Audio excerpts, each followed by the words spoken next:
Wow, there are a lot of dicks in this movie. A lot of them. Some I call it a curse, some I call it a blessing that they're in this zombie movie that actually doesn't feel like a zombie movie. Whatever it is, it's a good fucking movie. Happy New Year, guys. This is my channel's first video in 2026, and as you can tell, my background is very different and it looks very simple. And it's because I just moved to another apartment and in the same complex, but to another apartment, so I had to still figure out the lighting, the background.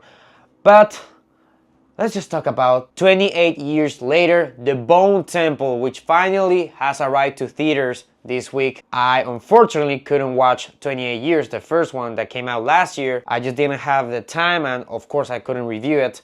I just watched it this past Sunday. It was so good, such a damn good movie, and when it was over, I instantly watched the trailer of The Bone Temple, excited to see where the story was going to go after the first one, after the 28 years later, and I was shocked because the trailers didn't tell me anything, as most of these films first half. The first half of this film has two storylines that you don't know how are they connecting, and I would say that at the end they don't quite match. There's this storyline with Jack O'Connell's character and the character of Spike that was introduced in 28 Years Later, and there's this storyline with an alpha zombie that also was introduced in the last film, and you don't know how these two storylines are connecting. And yeah, Ralph Fiennes does take a role in these two storylines, and he creates a beautiful cathartic moment when finally they kind of meet, but still there's some aspects that still are not connecting, and it's because this is a bridge movie.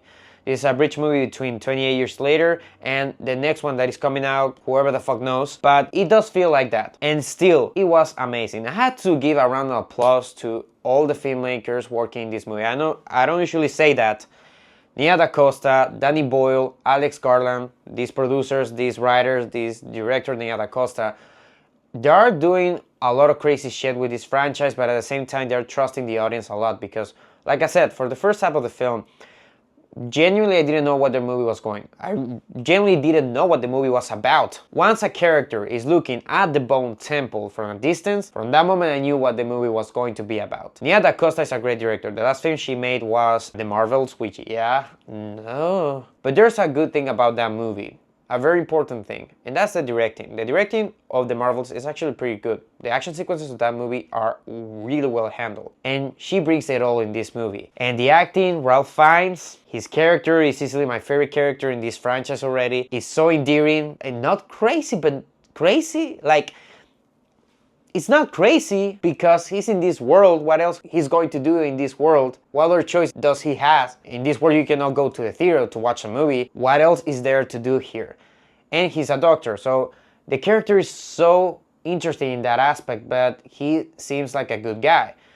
Jack O'Connell, guys, this is the second time in these last 2 years he's playing a villain. Last year was in Sinners, and he was great in that movie, but here he's even better. When an actor gets reduced to that type of role and he still feels very different from the last role he made, another villain, that's amazing. His character is a lot of fun. I have to be honest, there will be some people, I think, that will not like this movie. Not just because of all the craziness that happens here, that a lot of it, in fact all of it, I adore, but also because some people might expect a zombie movie.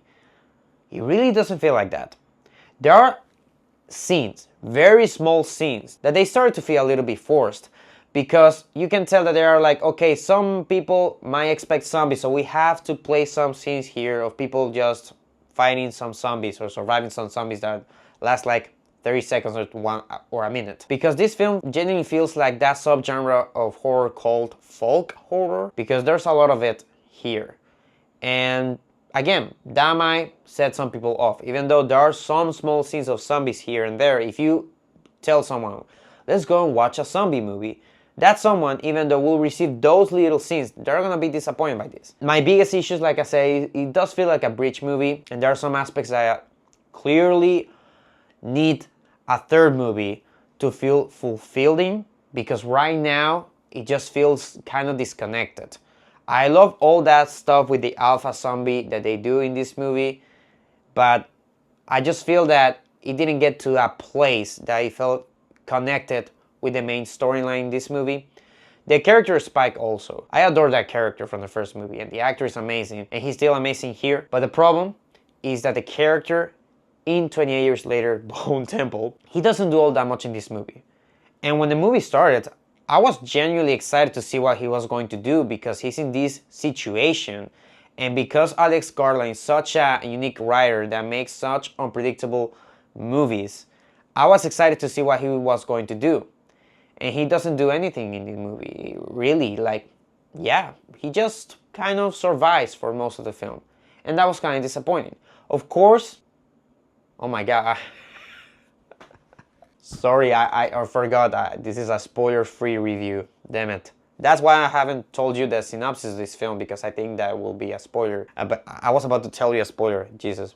To summarize in a spoiler-free way, we need a third film, so the character of Spike here feels like a better character than he was. What I didn't expect about this movie is how crowd-pleasing it is. The third act, everybody in the theater was feeling the same way.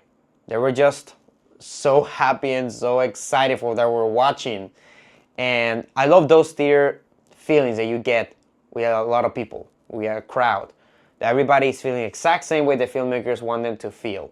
Which contradicts what I said, the fact that some people might not like this movie because everybody was enjoying this and is being extremely praised right now. But going back to what I said, I didn't expect that level of crowd pleasing because there are aspects of this movie that are very hard to watch. There's a boring moment here that, that moment in the third act felt even more cathartic because of it. So yeah, the Bone Temple gave me everything I didn't expect that I wanted.